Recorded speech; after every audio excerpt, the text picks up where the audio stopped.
مفتی صاحب بہت لوگوں سے سنا ہے کہ مرنے کے بعد روح 40 دن تک گھر آتی ہے اور زیادہ رونے سے میت کو عذاب دیا جاتا ہے، بار بار قبر پر جانے سے میت اپنی طرف بلاتی ہے، ان باتوں میں سے کون سی درست ہے؟ ایک بات درست ہے، باقی ساری غلط ہیں۔ حدیث میں آتا ہے ان المیت لیعذب ببکاء اہلہ علیہ، عربی الفاظ ہیں کہ میت پر عذاب ہوتا ہے اس کے گھر والوں کے رونے کی وجہ سے۔ اب سوال پیدا ہوتا ہے چیخو پکار کر کے رو وہ رہے ہیں، عذاب اس بیچارے کو کیوں ہو رہا ہے؟ یہ تھوڑی رو رہا ہے۔ تو علماء نے اس کا جواب دیا ہے کہ اس پر لازم تھا، اس کو پتا تھا کہ جب میرے خاندان میں یہ رواج ہے کہ میں مروں گا تو گریبان پھاڑ پھاڑ کے چیخ چیخ کے پورا محلہ سر پہ اٹھایا جائے گا، تو اس نے اس برائی سے ان کو زندگی میں روکا کیوں نہیں؟ تو گھر کا سربراہ اس برائی کا ذمہ دار ہوتا ہے نا جو گھر میں ہو رہی ہے، اس کو چاہیے تھا وصیت کرتا کہ ہمارے یہ، کیونکہ جن خاندانوں میں رواج ہوتا ہے وہی ایسا کرتے ہیں، جن کے رواج نہیں ہے وہ ایسا نہیں کرتے۔ جب اس کو پتا تھا کہ میرے مرنے کے بعد ہا ہو چیخو پکار رونے کے مقابلے ہوتے ہیں باقاعدہ، جو نہیں رو رہا وہ سمجھتے ہیں اس کو تو محبت ہی نہیں تھی، لہذا جس کو محبت نہیں بھی ہونا وہ بھی دکھانے کے لیے رو رہا ہوتا ہے بہت چیخ چیخ کے۔ تو صبر کا حکم ہے، رونے کی اجازت ہے، وہ تو محبت کا تقاضا ہے بھائی، لیکن ایسے چیخنا، عورتوں کی آوازیں گھروں سے چیخو پکار کی باہر جانا، یہ بہت بڑا گناہ ہے، اس پہ اتنی شدید وعیدیں ہیں، یہ اسلام میں جائز نہیں ہے۔ تو اس کو پتا تھا میرے خاندان میں یہ رواج ہے، تو تو نے وصیت کیوں نہیں کی، ان کو روکا کیوں نہیں کہ میرے مرنے کے بعد یہ حرکتیں نہیں ہوں گی؟ تو ایسی صورت میں اس کو بھی عذاب ہوگا جب کوئی روئے گا، کیونکہ اس گناہ کا ذمہ دار یہ بھی ہے۔ ان المیت لیعذب ببکاء اہلہ، تو اس کا مطلب یہ ہے کہ جس کو پتا تھا میرے مرنے کے بعد یہ سب کچھ ہوگا لیکن پھر بھی اس نے منع نہیں کیا خاندان والوں کو، تو اس کو پھر تکلیف ہوتی ہے، جتنا چیخو پکار ہوتی ہے، اس کو فرشتے مارتے ہیں، بولتے ہیں تیرا کیا کرا ہے، تیری تربیت ہے۔ لیکن اگر وہ وصیت کر چکا تھا اور ان کو سمجھا کے جا چکا تھا تو پھر قرآن میں صاف پتہ چلتا ہے لا تزر وازرۃ وزر اخری، کوئی دوسرے کے گناہوں کا بوجھ نہیں اٹھائے گا، پھر ان کے رونے چیخنے سے اس کو کوئی گناہ نہیں ملتا۔ حدیث میں آتا ہے ایک صحابی کا انتقال ہوا تو دوسرے نے بہت تعریف، مرنے کے بعد ہم تعریفوں کے پول باندھ دیتے ہیں نا، روایت میں ہے یہ جو میں آگے پیش کر رہا ہوں آپ کے سامنے، بہت تعریفیں۔ تو نبی نے فرمایا قبر میں اس کو فرشتے مارتے تھے اور پوچھتے تھے کہ بتا کیا تو واقعی میں ایسا تھا، یعنی یقیناً تو ایسا نہیں تھا، تو کیوں جھوٹی تعریفیں کروا کے گیا لوگوں سے اپنی؟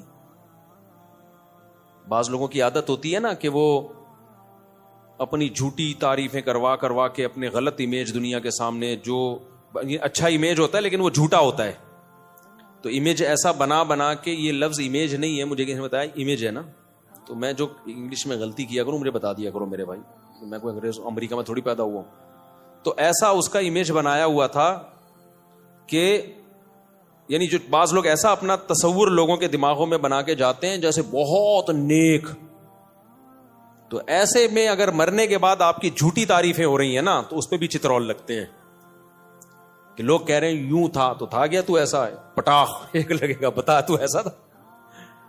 تو اس لیے جیسے ہو ویسے ہی نظر آؤ، اپنے بارے میں زیادہ نہیں تعریفیں کروایا کرو لوگوں سے۔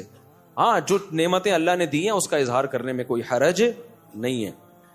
بھائی غیر مسلم اگر خوبصورت ہے تو دیکھنے میں اچھا لگے گا، تو اس کا تو، اور مسلمان تہجد گزار بدصورت ہے تو دیکھنے میں اچھا نہیں لگے گا۔ تو اچھا لگنے کا تعلق مسلم یا غیر مسلم سے نہیں ہے، اگلے کی پرسنالٹی سے ہے۔ ہاں اعمال کے لحاظ سے اگر اکاری آخری دن تک نبھائی ہے نبی کے ساتھ کہ میرا بھتیجا ہے، میں اس پہ کسی کو انگلی اٹھانے نہیں دوں گا۔ 3 سال نبی صلی اللہ علیہ وسلم کو شعب ابی طالب میں آپ کا بائیکاٹ کر کے بند کیا گیا، پتے کھانے پڑے ہیں 3 سال معاشی بائیکاٹ۔ ابو طالب نے غیر مسلم ہونے کے باوجود وقت کس کے ساتھ گزارا؟ پیغمبر کے ساتھ۔ کیوں؟ مشکل میں اپنی قوم کو نہیں چھوڑنا، ٹھیک ہے نظریے کا اختلاف ہے لیکن قوم کی بیس پہ ساتھ دے رہے ہیں، تو کسی بھی بیس پہ جب کوئی ساتھ دیتا ہے تو اس کے لیے غیرت کا ہونا ضروری۔ بے غیرت کیا کرتا ہے؟ جہاں کوئی مصیبت آئی ایک دم، ہمارے ایک دوست تھے، ان کہتے ہیں میرا ایک بڑا جگری دوست تھا نا، ہر وقت ساتھ، کہنے ایک دن 2-3 لڑکوں نے مجھے گھیر لیا پیٹنے کے لیے نا، کوئی پھڈا تھا، کہہ رہے میں نے کہا کوئی بات نہیں، ہم بھی 2 ہیں نا، نمٹ لیں گے دیکھیں گے۔ کہہ رہے میں مار کھائے جا رہا ہوں، کوئی رپلائی کہیں سے ہو ہی نہیں رہا۔ کہہ رہے میں نے اپنا وہ لنگوٹی یار دیکھا تو وہ 3 کلومیٹر پہ نا بھاگا جا رہا ہے۔ ابے تو یہ تو اس موقع پہ نہیں بنتا یار، یا تو وہ 100 آدمی ہوتے تو یار وہ بھی 2-3 ہیں, تم 2 ہو تو کچھ تو کرو نا, کچھ تو بچاؤ تو گئی اس کو. ایک دم ایسا بھاگا. میں چھوٹا تھا تو میرے ساتھ ایک ہمارے کلاس فیلو اسکول کا لڑکا, ہم دونوں ڈبل سواری پہ آ رہے تھے. آپ کو پتا ہے کراچی میں ڈبل سواری پہ پابندی ہی رہی ہے. اب ہم تو محلے پڑوس میں ہی نکلے, کہیں آگے ٹریفک پولیس والا نا, ہم چھوٹے بچے تھے اس وقت, ایک تو عمر بھی پوری نہیں تھی, وہ بھی اللیگل کام, تو ہم تو ایسے ہی نکلے, گلی محلے میں لوگ نکل جاتے ہیں, غلط ہے نہیں کرنا چاہیے, پولیس والا. اب جیسے ہی ٹریفک پولیس والا نا میرے جو پیچھے بیٹھا ہوا تھا وہ چلتی بائک سے اتر کے بھاگ گیا. مجھے آج تک وہ بھاگا ہے, اتنی سپیڈ سے بھاگا ہے, میں اکیلا.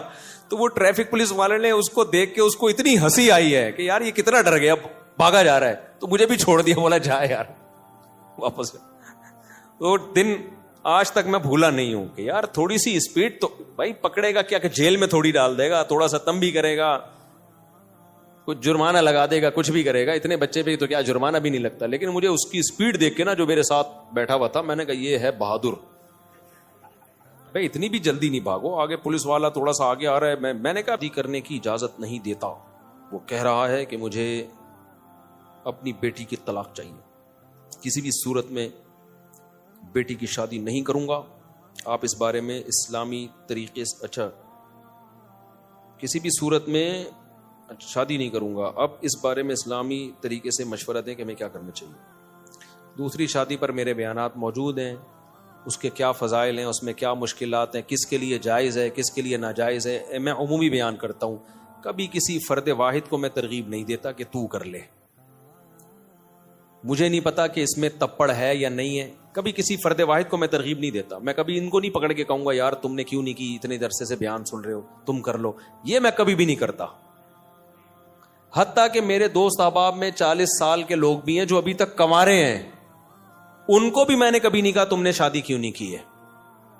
وجہ اس کی ہے کہ کسی کے پرسنل معاملات میں ٹانگ اڑانا یہ بہت غلط عادت ہے. میں اگر کسی کو اسپیسیفک کسی فرد کو ترغیب دوں تم دوسری شادی کرو, مجھے نہیں پتا اس کا بیہیویئر پہلی بیوی کے ساتھ کیسا ہے, اس کے حقوق ادا کر بھی رہا ہے کہ نہیں کر رہا. ہو سکتا ہے وہ اس کو لٹکا کے رکھا ہوا ہو اور ہم اس کی 4 شادیاں کراتے پھر رہے ہوں, تو یہ تو ظلم ہو جائے گا نا. اور یہ بھی ممکن ہے حقوق ادا کر رہا ہو, تو یہ تمہاری ٹینشن ہے کہ تم حقوق ادا کر رہے ہو یا ادا نہیں کر رہے. ہم اسلام کا حکم بیان کریں گے جنرلی, افراد کو پکڑ پکڑ کے یوں سمجھانا کہ تو کر تو نہیں کر, یہ نہیں ہوتا.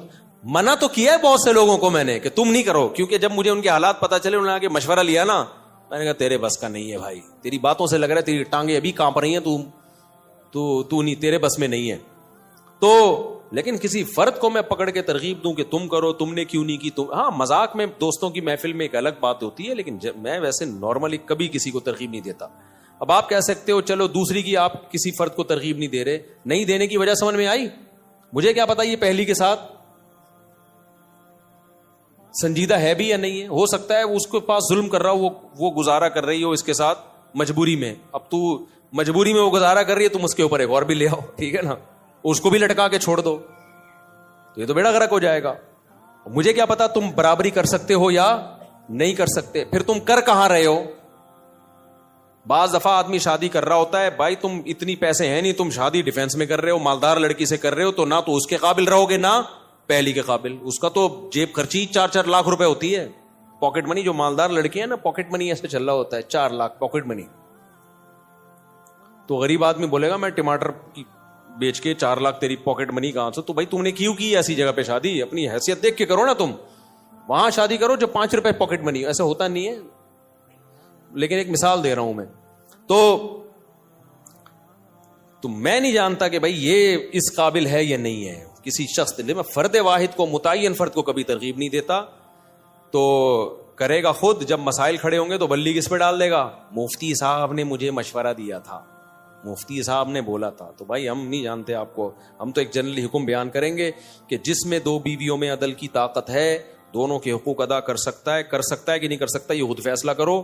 اس کو چاہیے کہ کر گزرے اور کر کے بتا دے کہ ہو گئی ہے. باقی کس میں طاقت